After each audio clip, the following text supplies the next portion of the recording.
नमस्कार, मेरा नाम शरद कोहली है और आप मेरे साथ हैं सरल मनी में मनी 9 पर। आज हम समझते हैं कि आप शेयर मार्केट में कितने प्रकार से ट्रेडिंग कर सकते हैं, किस तरीके की ट्रेडिंग होती है। शेयर मार्केट में 3 तरीके से ट्रेडिंग होती है। एक होती है फ्यूचर्स में, एक होती है ऑप्शन में, एक होती है डिलीवरी में।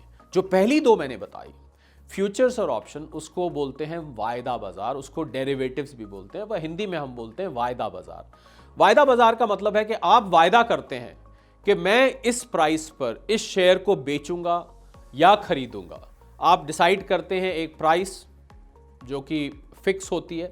आप वो प्राइस फिक्स होने के बाद उस प्राइस पर उस महीने की आखिरी बृहस्पतिवार को, लास्ट थर्सडे को, आपको उस ट्रांजैक्शन को स्क्वायर अप करना पड़ता है। अगर आप खरीद रहे हैं तो आप लॉन्ग कहलाते हैं, मतलब आप उस पर बुलिश हैं।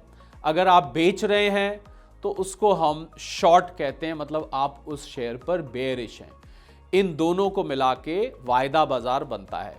अब देखते हैं कि वायदा बाजार जब आप फ्यूचर्स की बात करते हैं तो फ्यूचर आप ज्यादा से ज्यादा 3 एक्सपायरी डेट्स का ले सकते हैं। इसका मतलब आखिरी बृहस्पतिवार इस महीने का, आखिरी बृहस्पतिवार इससे अगले महीने का और आखिरी बृहस्पतिवार उससे अगले महीने का। मतलब कुल मिला के आप 3 कॉन्ट्रैक्ट्स एक साथ ले सकते हैं। ध्यान रखने वाली बात क्या है कि जो लॉट साइज होता है शेयर का, वो आप डिसाइड नहीं करते हैं, वो स्टॉक एक्सचेंज डिसाइड करता है। मतलब शेयर ए में अगर उसकी प्राइस ज़्यादा है, हो सकता है 200, 300, 250, 500 ये लॉट साइज हो। अगर जो बहुत सस्ते शेयर है जिनकी प्राइस कम है, उसमें वो हज़ारों में भी हो सकता है, 1000, 2000, 3000, 5000। छोटे छोटे शेयर्स का, छोटी प्राइस वाले शेयर्स का जो लॉट साइज होता है वो बहुत बड़ा भी होता है। तो लॉट साइज आप नहीं डिसाइड करेंगे, lot size stock exchange decide करेगा और आपको उतने ही लॉट साइज में ट्रेड करना होता है। और ये लॉट साइज आपको अगर परेशान करता है तो आप एक से ज्यादा लॉट ले सकते हैं। आप चाहें तो 1 लॉट, 2 लॉट, 3 लॉट, जितनी आपकी हैसियत है, जितना आप लगाना चाहते हैं वो ले सकते हैं। दूसरा, फ्यूचर्स में ध्यान रखने वाली बात होती है कि आपको मार्जिन ब्रोकर को देना पड़ता है। मार्जिन का अर्थ है कि मान लीजिए जो लॉट साइज है उससे शेयर की प्राइस आपने मल्टीप्लाई करी, जो टोटल प्राइस आया उसमें स्टॉक एक्सचेंज ब्रोकर डिसाइड करते हैं कि कितना मार्जिन आपने रखना। ये मार्जिन 10% से लेके 100% तक भी हो सकता है। जब बहुत वॉलेटिलिटी होती है मार्केट में तो उस समय मार्जिन को बढ़ा दिया जाता है, और जब वॉलेटिलिटी कम होती है तो ये मार्जिन 10, 15, 20% भी हो सकता है। तो मार्जिन आपको डिपॉजिट कराना पड़ता है। आपकी जो प्राइस वायदा बाजार में उससे अगर फालतू हो जाती है और आप बुलिश हैं तो आपको प्रॉफिट हो जाता है। प्रॉफिट को मार्जिन में जोड़ के आपको वापस कर दिया जाता है। अगर आपको घाटा होता है, मतलब आप बुलिश हैं, प्राइस वहां पर कम हो गई, तो उस लॉस को मार्जिन में से डिडक्ट करके बाकी पैसा आपको वापस कर दिया जाता है। यही शॉर्ट अगर आप करते हैं उल्टा होता है।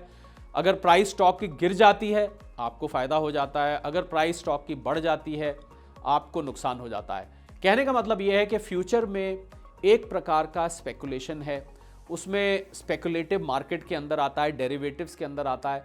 बहुत ध्यान से ट्रेडर को ट्रेड करना होता है। आप ये भी देखेंगे कि जो स्पॉट प्राइस होती है, मतलब जो डिलीवरी की प्राइस शेयर मार्केट में ट्रेडिंग हो रही होती है, उस प्राइस से जो फ्यूचर की प्राइस होती है वो थोड़ी सी ऊपर या नीचे हो सकती है, क्योंकि वो एक पोस्ट डेटेड प्राइस है।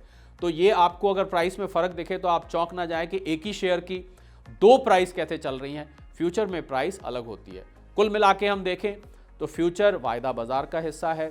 फ्यूचर में लॉट साइज फिक्स होता है, फ्यूचर में आपको मार्जिन देना पड़ता है, और फ्यूचर आप 3 कॉन्ट्रैक्ट पीरियड्स का एक साथ कर सकते हैं। एक इस महीने का जो चल रहा है आखिरी थर्सडे को, एक अगले महीने का, और एक उससे अगले महीने का। देखा जाए तो फ्यूचर में बहुत ध्यानपूर्वक ट्रेडिंग करनी चाहिए।